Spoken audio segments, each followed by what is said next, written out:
Mother announced that my sister and her family would be living with us for free, and she told me you're an adult now, so pay $1,000 per month in rent. But I held back my laughter and said then pay $1,500 in rent, because that apartment building is. I am Samantha. I have lived with my father since I was young. My mother passed away from illness when I was 5 years old. She was always kind, reading me picture books and hugging me tightly before sleep. However, that warmth was suddenly taken from me. After my mother's absence, our home felt too cold and quiet. For the first few years, my father was submerged in grief.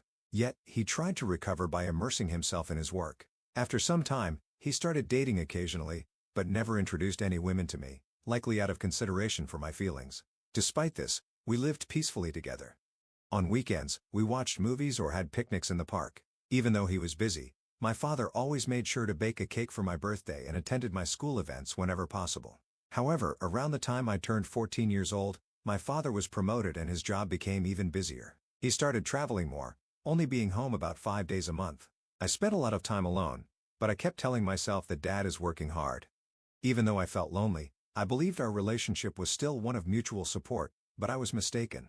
One day he suddenly announced we're going to have a new family. Samantha, this is Elizabeth. She's going to be my wife. The woman he introduced wore sophisticated clothes and had a refined smile. Her blonde hair was neatly styled to her shoulders, and she extended her hand gracefully. Nice to meet you, Samantha. I'm happy to become your new mother. At that moment, a chill ran down my spine. Her smile was too perfect, almost artificial. Furthermore, Elizabeth had 2 children, 18-year-old Anthony and 16-year-old Christina. Though they were close to my age, they seemed like complete strangers to me.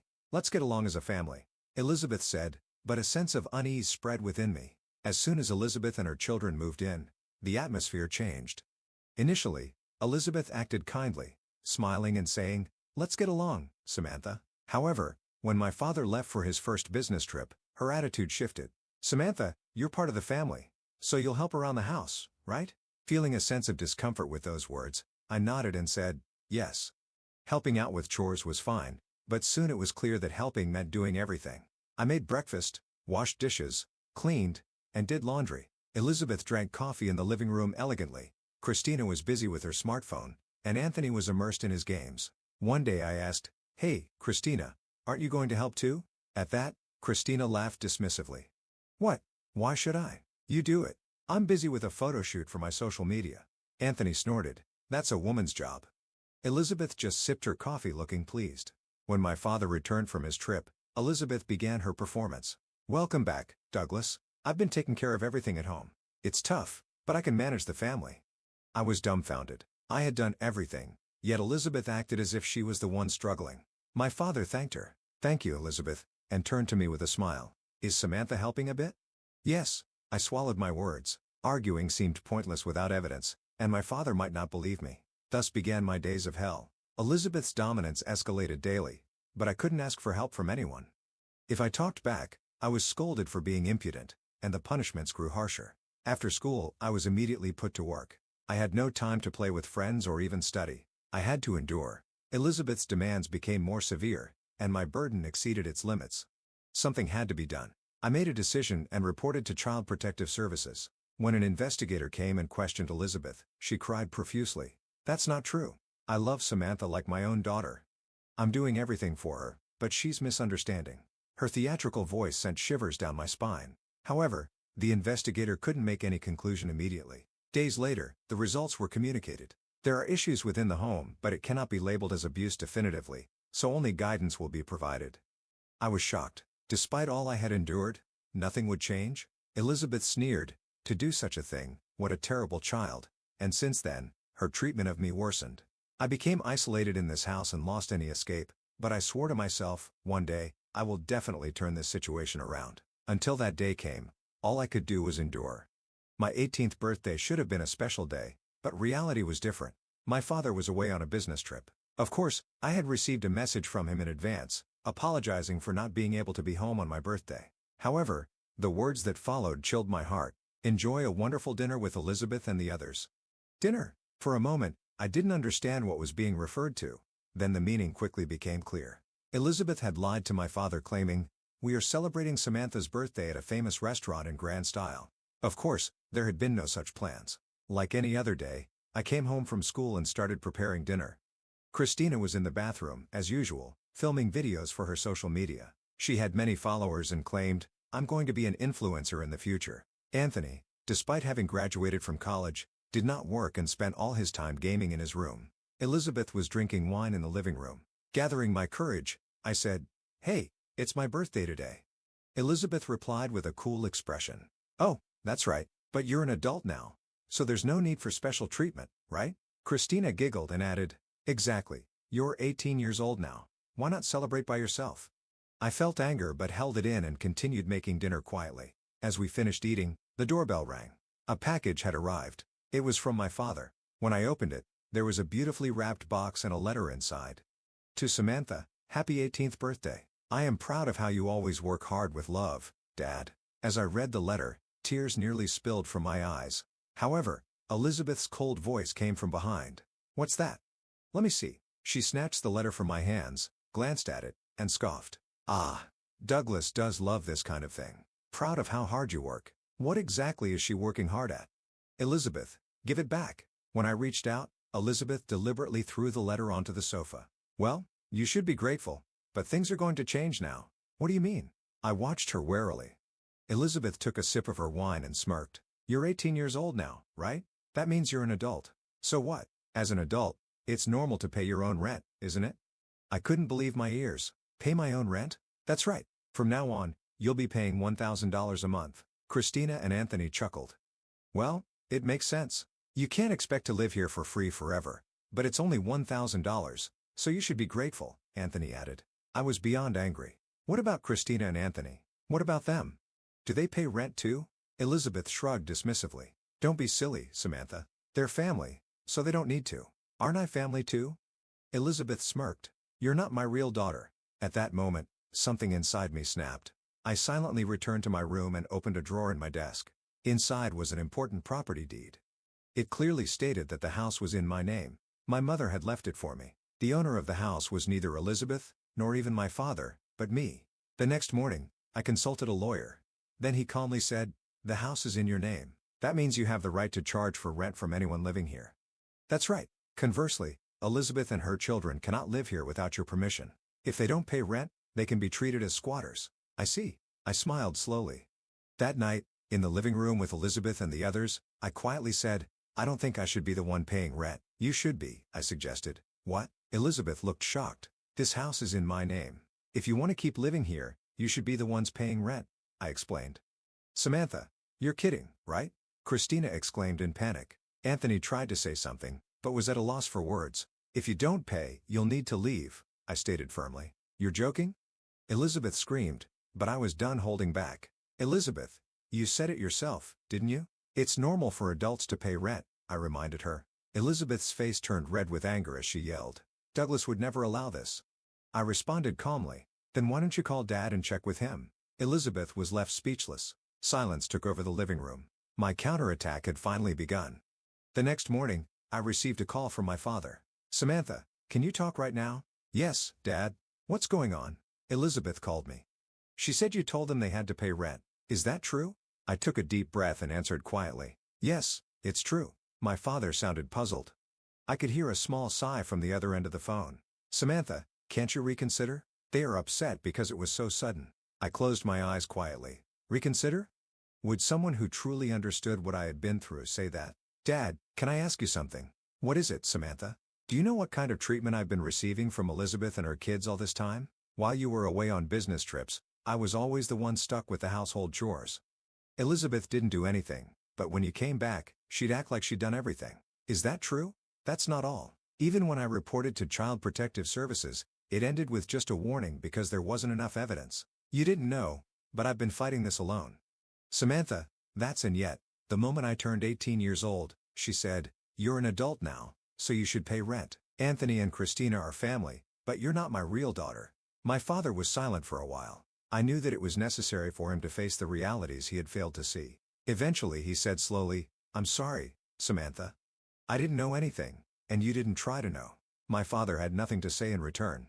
"I can't forgive Elizabeth and her kids, so they need to leave," I stated firmly. "Understood, Samantha." His voice was a bit shaky. When the call ended, I stared at the ceiling, holding my phone tightly. But it wasn't over yet. I wouldn't let my guard down until Elizabeth and her kids were out of this house. That night, I faced Elizabeth and her children in the living room. Everybody, I've made a decision.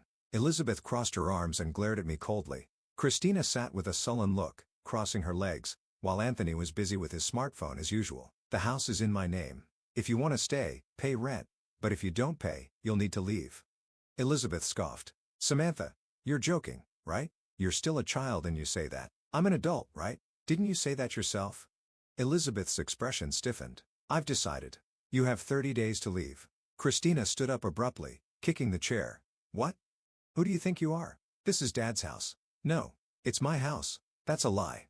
Elizabeth raised her voice, but I had already prepared the documents and placed them on the table. Here, the property deed. Feel free to check it. Elizabeth's complexion changed instantly. What? I can no longer forgive how you've treated me like a maid. So you need to leave this house.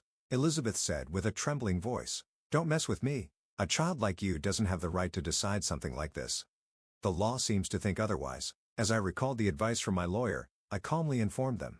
If you don't vacate within 30 days, I can sue you for illegal occupancy. Anthony, still clutching his smartphone, muttered, seriously? Christina looked incredulous. I'll tell Dad. Elizabeth shouted. I already spoke to him. I replied calmly. What did he say? He said he understood. I said. Elizabeth's face turned pale. No, this can't be. Christina stood up yelling. This is ridiculous, kicked out by a kid like this. It's not ridiculous. I've made this decision, I stated. I stood up, gathered the documents, and added just one more thing.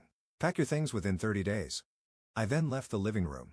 Behind me, I could hear Elizabeth's shouts and Christina's cries, but it didn't matter anymore. This is my house. Days passed since I notified Elizabeth and her children about the eviction. They were clearly panicking, but seemed to have no real intention of leaving. Christina and Anthony remained defiant, and Elizabeth was obviously scheming to corner me somehow. Then, finally, my father returned from his business trip. The moment I heard the front door open, I headed to the living room. Douglas. Elizabeth cried out, throwing herself at him in a scene that seemed straight out of a movie. Honey, you have to understand. Samantha suddenly started saying crazy things, trying to kick us out. Where are we supposed to go? She's confused. Please, say something to her. Elizabeth's performance was perfect. Crying desperately, she played the part of the unjustly ousted, pitiful stepmother. However, I wasn't going to be deceived. Neither was my father anymore. He gently peeled Elizabeth off him and said with a cold look, Elizabeth, stop the act. What, honey? Elizabeth froze. I contacted Child Protective Services, he continued. At those words, Elizabeth froze. The CPS? She repeated in a trembling voice. I had them verify what kind of treatment you were giving Samantha while I was away. How you've been treating her. His voice was stern. Honey, what are you talking about? I would never do such things. Don't lie, Elizabeth. His low voice cut her off. The CPS has records of past abuse reports from Samantha. There was no formal punishment due to insufficient evidence, but it was clear there were problems in the household. I quietly listened to their conversation, surprised yet relieved that my father hadn't just taken my word for it. He had actually checked the facts himself. But Elizabeth broke down, her voice teary. It's a misunderstanding. Samantha was just rebelling against me, exaggerating everything. I truly considered her family. So let me ask, he said sternly, looking down at Elizabeth. How did you spend Samantha's 18th birthday? Elizabeth stumbled over her words. Well, that is. You told me it would be celebrated grandly at a restaurant. But in reality, Samantha was making dinner. Elizabeth just opened and closed her mouth, unable to respond. I was too caught up in my work to see what was happening. But now I understand. What you've done is abuse. Elizabeth collapsed in tears. Please, Douglas, we're family, aren't we? Believe me. You said you loved me. He sighed and said emotionlessly. The person I loved wasn't lying to me. Elizabeth's face was drained of all colors. That's enough. We're getting a divorce. Christina and Anthony watched as their mother broke down. Why would you say that, Dad? Christina screamed. You're abandoning Mom? That's cruel. It's time for you two to face reality. He spoke quietly. You have always looked down on Samantha and pushed all the household chores onto her. It was wrong of me to have allowed this to go on, but I've reached my limit. Anthony stood up abruptly, kicking his chair. Don't mess with us. Where are we supposed to live now? I responded calmly. You'll have to figure that out on your own. Christina and Anthony glared at me, but their words no longer bothered me. Elizabeth was still trying to cling to Dad. Please, please, this is wrong. Don't abandon me.